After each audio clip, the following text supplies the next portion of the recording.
جب ہم ان کے اشعاروں کی تشریح کرنے کی کوشش کریں گے تو یہ نظم منظر کشی کے حوالے سے اپنی مثال آپ رکھتی ہے۔ قدرتی مناظر کا نہایت خوبی کے ساتھ ذکر کیا گیا ہے۔ اشعار پڑھ کر وہ مناظر آنکھوں کے سامنے گھومنے لگتے ہیں، اور اس نظم میں حساس دل کے جذبات کی عکاسی بھی نہایت ہی بھرپور انداز میں کی گئی ہے۔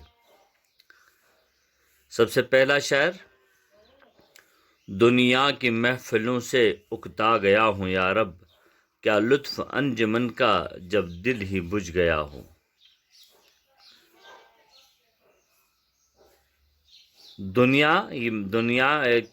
کی محفل، دنیا کا کارخانہ، دنیا اکتا جانا کہتے ہیں تنگ آنے کو،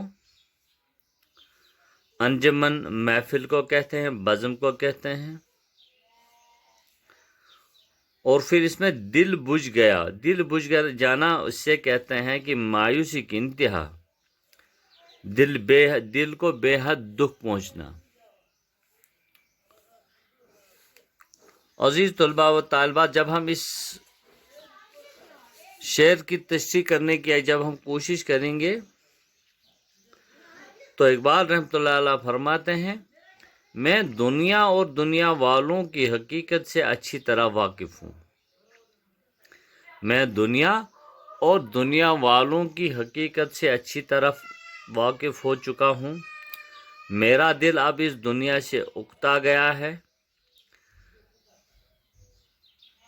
میرا دل دنیا کی محفلوں سے اکتا گیا ہے۔ مجھے اب اس دنیا میں کوئی دلچسپی نظر نہیں آ رہی ہے۔ میرا دل بے حد اداس ہو چکا ہے۔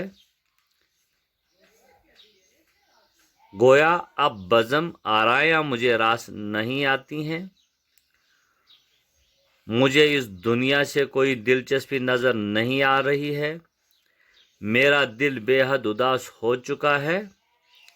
جب دل ہی رو رہا ہو تو دنیا کو چاہ کیوں کر ہو، دنیا کی چاہت کیوں کر ہو۔ شورش سے ہوں گریزاں دل ڈھونڈتا ہے میرا، ایسا سکوت جس پر تقریر بھی فدا ہو۔ شورش، شور و گل، ہنگامہ، سکوت محل، سکوت مکمل خاموشی، فدا ہونا، قربان ہونا، یعنی کہ جان نچھاور کرنا۔ اس شعر میں شاعر فرماتا ہے، میں اس دنیا کے شور و غل اور ہنگاموں سے تنگ آ گیا ہوں۔ میں دنیا کے شور شرابے سے دور بھاگنا چاہتا ہوں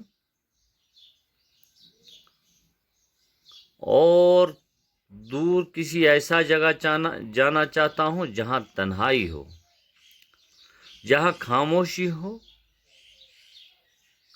جہاں میں اپنی زبان میں اپنے آپ سے گفتگو کر سکوں،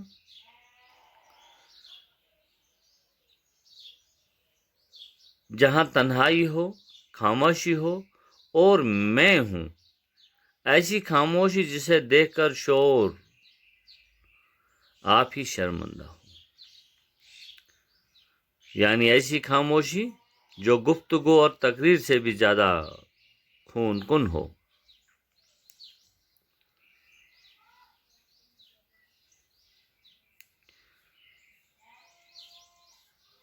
مرتا ہوں خاموشی پہ، یہ آرزو ہے میری، دامان کوہ میں ایک چھوٹا سا جھونپڑا ہوں۔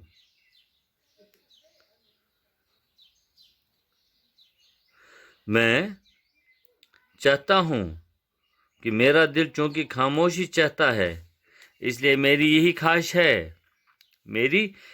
خواہش ہے کہ میں خاموشی اور سکون کو دل و جان سے پسند کرتا ہوں۔ میری آرزو ہے کہ میرے رہنے کے لیے کسی پہاڑی کے دامن میں ایک چھوٹا سا جھونپڑا ایک چھوٹا سا جھونپڑا ہو جہاں میں دنیا کے شور شرابے سے دور سکون سے رہ سکوں۔ لذت سرور کی ہو چڑیوں کے چہچہک میں، چشموں کی شورشوں پہ باجا ہے سا بج رہا ہو، باجا سا بج رہا ہو۔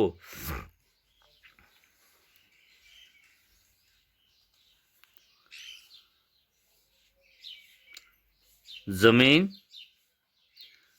چاہتا ہوں میں، اس شعر میں علامہ اقبال فرماتے ہیں کہ ایسا چاہیے، میں وہاں پہ رہنا چاہتا ہوں جب چڑیاں چہچہائیں گے تو مجھے اس میں گیت اور نغمے کا سا لطف حاصل ہو، اور چشمے کے پانی کا شور میرے لیے باجے سے کم نہ ہو۔ عزیز طلباء و طالبات، کل ہم اسے آگے بڑھنے کی کوشش کریں گے۔ آج یہیں پر اکتفا کریں گے، کل تک کے لیے اللہ حافظ۔